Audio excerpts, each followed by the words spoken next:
অফিসাররা যখন আমার ভাইকে ছাড়ে তখন বলেছিলেন বাবাকে আসতে, বাবা বাড়িতে ছিলেন না, বাবা বাড়িতে এসেছেন, আসলে আমরা এনআইএ অফিসারদের সঙ্গে কথা বলে বাবাকে সারেন্ডার করিয়ে দিয়েছি। ঠিক আছে,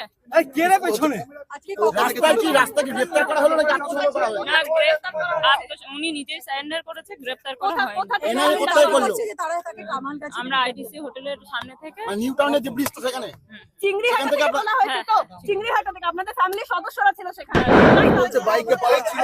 না না না না, এরকম কোনো ব্যাপার নয়, বাবা বাড়িতে ছিলেন না। চিংড়িহাটা থেকে সারেন্ডার করতে যাচ্ছিলেন, এর পরবর্তী সময় এনআইএ তাকে গাড়ি তুলে নেয়, তাই তো? রাস্তায় এসে সেখানে আপনারা কি করছিলেন? কখন সিদ্ধান্ত নেন যে তিনি করবেন, আত্মসমর্পণ করবেন বা সারেন্ডার করবেন? যখন আমার ভাইকে গতকাল নিয়ে যাই তখন আমরা বলে গেছিলাম বাবা যখন বাড়িতে আসবেন আমরা দেখা করতে বলবো। বাবা বিকালে বাড়িতে এসেছেন, আসার পরে আমরা এনআই অফিসারদের সঙ্গে কথা বলে বাবাকে সারেন্ডার করি। একটা বিষয় নাকি তিনি বাংলাদেশ পালিয়ে যাচ্ছিলেন, বাংলাদেশ পালিয়ে যাচ্ছিলেন শওকত মোল্লা। উনি জাননি ভিত্তিহীন কথা মিথ্যে। কোথায় ছিলেন, কোথায় ছিলেন, এই যে আপনার বাড়ি কোথায়, কোথায় ছিলেন? দেখুন উনি একটা কাজে গেছিলেন, তারপরে এসেছেন, আসলে আমরা গাড়ি করে নিয়ে এসে বাবাকে সারেন্ডার করেছি অফিসারের সঙ্গে। সেখানে আপনারা কোথায় কাজে? আপনারা কোথা নিয়ে এসেছেন? কোথা আপনারা কোথা নিয়ে এলেন? বাড়ি থেকে নিয়ে এলেন? কোন বাড়ি থেকে? আমাদের ক্যানিং মৌখালি বাড়ি। মানে উনি পালিয়ে যাননি, এরকম কিছু বিষয় নেই। উনি পালিয়ে যান। আমি